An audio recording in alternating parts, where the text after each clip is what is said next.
travaille sur l'influence et la communication de l'influence, et là on parlait de marketing d'influence, et j'ai essayé de voir les passerelles entre la communication et le marketing, et on parle pas du tout de la même chose, et donc c'était plutôt sympa de découvrir l'envers du décor sur le marketing d'influence.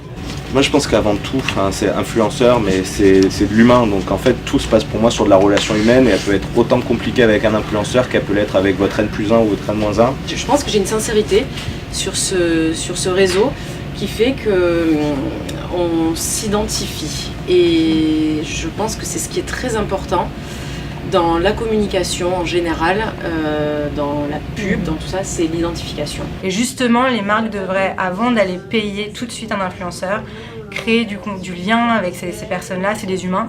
Donc d'aller leur parler, leur raconter les produits. Nous, ce qu'on fait, c'est qu'on leur fait toujours vivre des expériences. L'idée, c'était vraiment de sensibiliser les gens, toujours pareil. Tu dis, l'histoire, je la vis, elle est bien pour moi, elle est bien pour mes filles, elle est bien pour notre équipe, maintenant elle est bien pour le groupe Hobbs qui a investi chez nous depuis 1 an.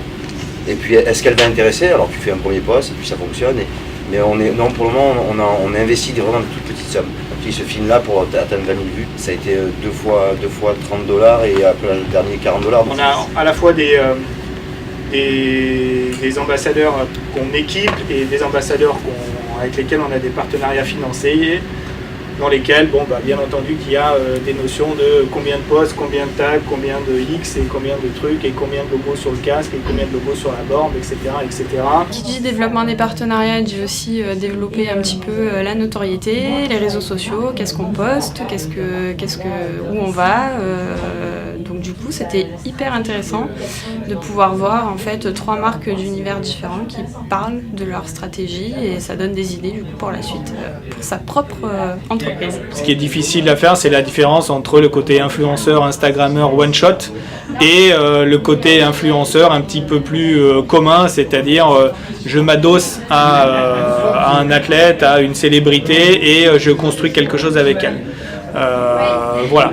Tout le monde a son niveau d'influence, il faut juste trouver, en fonction de son objectif, la bonne approche de l'influence.